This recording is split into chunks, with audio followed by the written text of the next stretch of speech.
बनावट कागदपत्रांच्या आधारे शेकडो परप्रांतीयांची नावे स्थानिक मतदार यादीत घुसवण्यात आल्याचा धक्कादायक आरोप करण्यात आलाय। धाड नगरीमध्ये हा बोगस मतदारांचा आकडा 1 ते 1.5 हजारांच्या घरात असल्याचा खळबळजनक दावा भारतीय जनता पक्ष तसेच प्रहार जनशक्ती पक्षाच्या पदाधिकाऱ्यांनी केलाय। यामुळे स्थानिक नागरिकांमध्ये संतापाची लाट उसळली। जोवर मतदार यादीतून बोगस नावे काढली जात नाहीत तोवर निवडणुका घेऊ नका, अन्यथा आम्ही मतदानावर बहिष्कार टाकू, असा आक्रमक पवित्रा धाडवासियांनी घेतला आहे। या संदर्भात भारतीय जनता पक्ष व प्रहार जनशक्ती पक्षाच्या शिष्टमंडळाने जिल्हाधिकारी डॉक्टर किरण पाटील यांच्याकडे निवेदन सादर केले।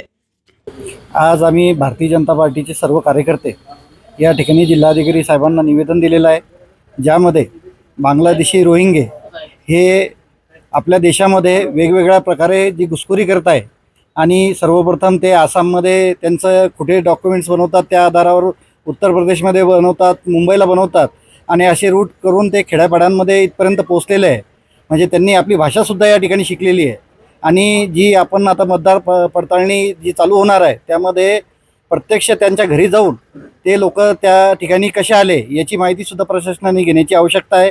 अशाच प्रकारचे प्रकार हा धाडमध्ये, देऊळघाटमध्ये आणि भरपूरशा ठिकाणी या प्रकारचे लोक आढळून आलेले आहेत। त्याचे काही पुरावेसुद्धा या ठिकाणी आम्ही सादर केलेले आहे। या ठिकाणी प्रशासनाला आम्ही विनंती केली की या जे बोगस मतदार आहेत त्यांची शहानिशा करून त्यांना त्यांच्या देशामध्ये परत पाठवण्यात यावे आणि त्यांचे मतदार यादीतून नावसुद्धा वगळण्यात यावे आणि ज्या लोकांनी यांचे बोगस जे डॉक्युमेंट्स तयार केलेले आहे अशांवरती सुद्धा गुन्हे दाखल करून योग्य ती कारवाई करण्यात यावी।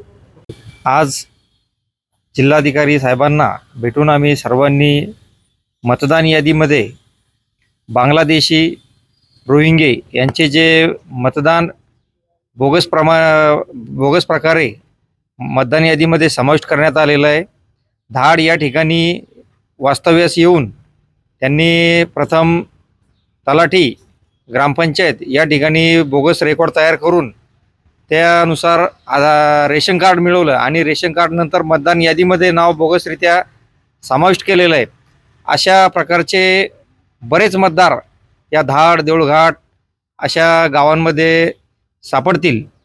आम्ही त्याबाबत पुरावा देण्यासाठी एक मनुजा खातून नावाच्या महिलेचं, की जिचं नाव सुरुवातीला आसामच्या मतदान यादीमध्ये होतं, त्यानंतर तिचं नाव उत्तर प्रदेशच्या मतदान यादीमध्ये सुद्धा आहे आणि आता तिचं नाव धाडच्या मतदान यादीमध्ये सुद्धा समाविष्ट करण्यात आलेलं आहे।